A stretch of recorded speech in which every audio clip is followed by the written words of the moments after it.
Tehran university کے طلباء نے آج امام خمینی سے ملاقات کی اور ان سے تقاضا کیا کہ کسی بزرگ عالم دین کو شہید استاد مطہری کی جگہ مقرر فرمائیں۔ کیا آپ اندازہ لگا سکتے ہیں کہ حضرت امام خمینی نے کس شخصیت کو متعارف کرایا ہوگا؟ البتہ جن لوگوں میں صلاحیت ہے انہیں آگے آنا چاہیے، لیکن میری تجویز یہ ہے کہ سید علی خامنائی کو مطہری کی جگہ ہونا چاہیے۔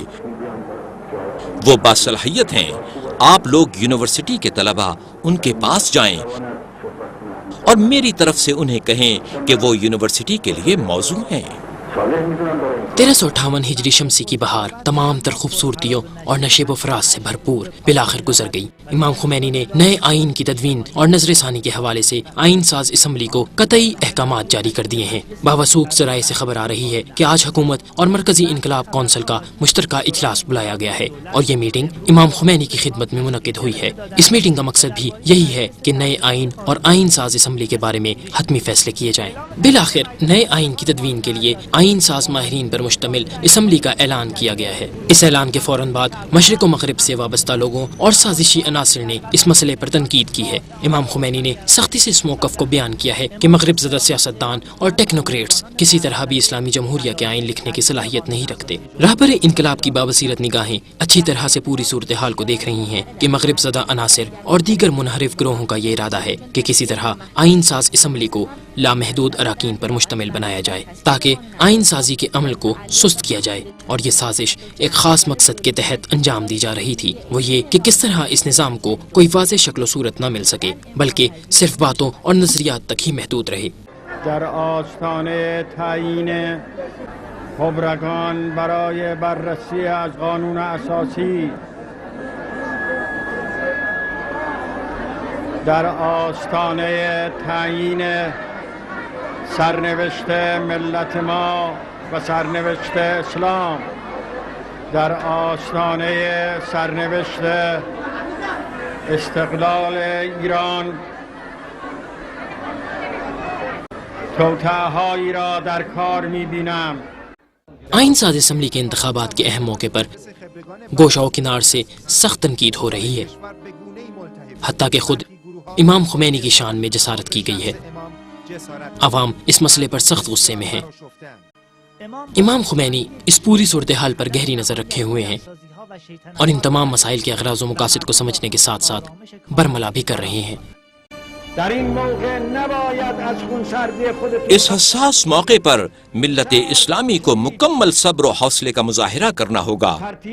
تحمل کریں، ان شیطان صفت انسانوں کے پروپیگنڈے کو ہرگز اہمیت نہ دیں۔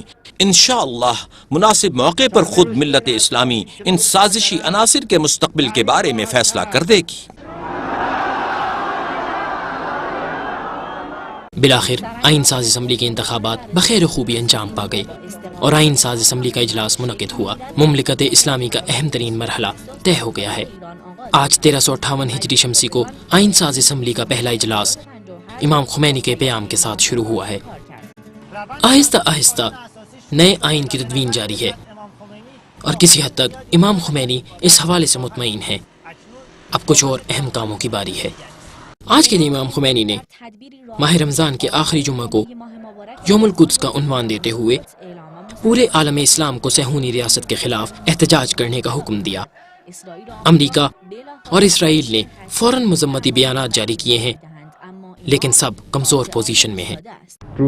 یوم القدس ایسا دن ہے جس میں میں تمام عالمی طاقتوں کو متنبہ کرنا چاہتا ہوں کہ اب خبیث حکمرانوں کے سہارے تم لوگ اسلام اور امت اسلامی کو کنٹرول نہیں کر سکتے۔ ملک کے بعض سرحدی علاقے خصوصاً کردستان اور گمبار میں ابھی تک حالات معمول پر نہیں ہیں۔ وقتاً فوقتاً دکھ بھری خبریں ان علاقوں سے آتی رہتی ہیں۔ امام خمینی جو اب تک ان مسائل کا صبر و استقامت کے ساتھ مقابلہ فرما رہے تھے، لیکن اب صورتحال کچھ ایسی ہے کہ ضد انقلاب لوگ اس پالیسی کا ناجائز فائدہ اٹھا رہے ہیں، لہٰذا امام خمینی نے ان علاقوں میں فتنہ و فساد کے خاتمے کے سخت احکامات جاری کیے ہیں۔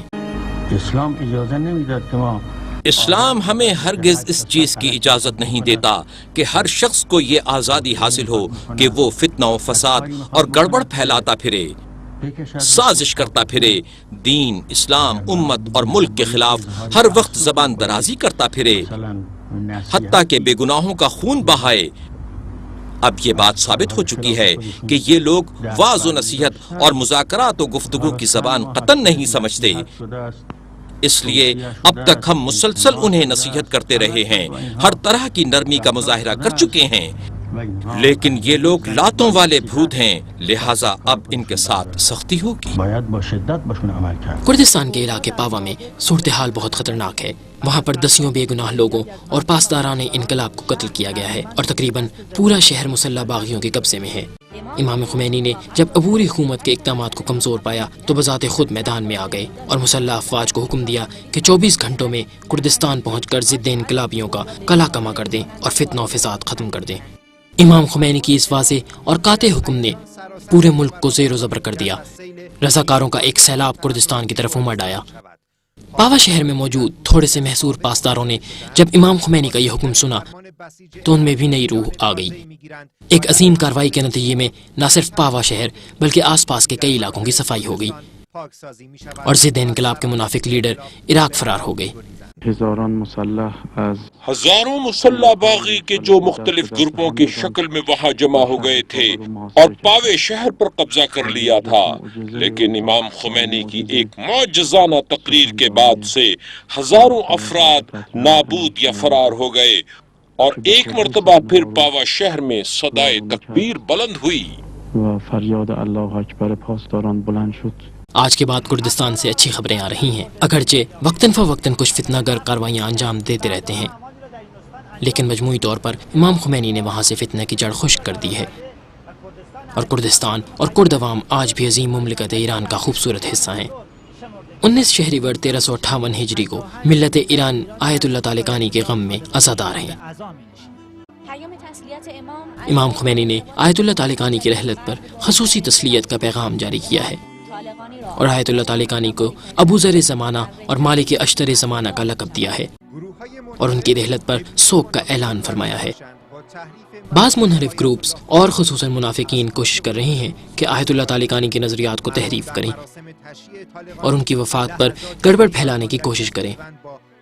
عوام آیت اللہ تعالی کانی کے جنازے میں تاریخی اجتماع کرتے ہیں جس سے عوام اور علماء کا آپس میں رابطہ ثابت ہوتا ہے، اور امام خمینی نے اس موقع پر نہایت بصیرت کا مظاہرہ فرمایا۔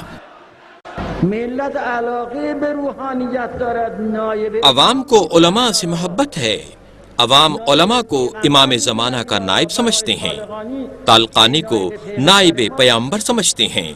دوستی اور محبت کی وجہ نیابت امامت اور نیابت پیامبر ہے۔ یہ لوگ اس لیے غم نہیں منا رہے کہ کوئی ڈیموکریٹک شخصیت دنیا سے اٹھ گئی ہے یا کوئی روشن خیال مر گیا ہے، بلکہ اس لیے غمگین ہیں کہ ایک نائب امام کی رحلت ہوئی ہے۔ ذرا باہر نکل کر عوام کے نظریات کو سمجھنے کی کوشش کرو، بند کمروں میں بیٹھ کر تجزیے کرنا چھوڑ دو، عوامی امنگوں کے خلاف بولنا اور سوچنا چھوڑ دو۔ حکومت نے تازہ تدوین شدہ آئین کو بحث مباحثے کے لیے رائے عامہ کے سامنے رکھا ہے تاکہ اگر کہیں پر کوئی کمزوری موجود ہو تو اسے دور کیا جائے۔ کئی منحرف پارٹیوں اور شخصیات نے واویلا شروع کر دیا ہے اور آئین کے کئی اہم آرٹیکلز اور خصوصاً ولایت فقی کے حوالے سے کافی شور مچایا ہے۔ ولایت فقی والی شک ہی دراصل امام خمینی کے ماننے والوں اور مغرب زدہ روشن خیالوں کے درمیان معیار انقلاب ہے۔ ہم نے جو کچھ بھی اسلام کے حوالے سے موجودہ نئے آئین میں شامل کیا ہے یا آئندہ بھی ممکن ہے ضرورت کے وقت شامل کریں گے، وہی چیز ہے کہ جو ہر اسلامی نظریاتی مملکت شامل کرنے پر مجبور ہے۔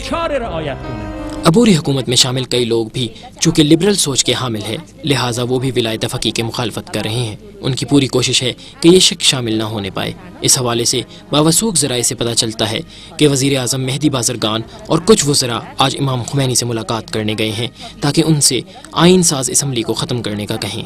امام خمینی نے بعد کے ایام میں اس ملاقات کے بارے میں واضح طور پر انکشاف کیا کہ میں نے ان سے کہا کہ تمہاری کیا حیثیت ہے کہ تم لوگ آئین ساز اسمبلی کو تحلیل کرنا چاہتے ہو، جاؤ اور صرف اپنا کام کرو۔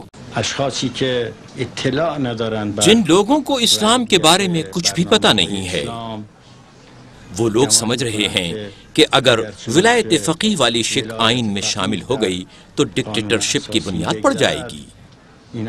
جبکہ حق یہ ہے کہ یہ ولایت فقیہی ہے جو آمریت کا راستہ روکتی ہے۔ ولایت فقیہ اس قدر ترقی یافتہ نظریہ اور سوچ ہے کہ کسی بھی موجودہ سوچ اور نظریے میں اتنی ترقی اور روشنی موجود نہیں ہے۔ شما ملاحظه میکنید معلوم نیست مثل اونجا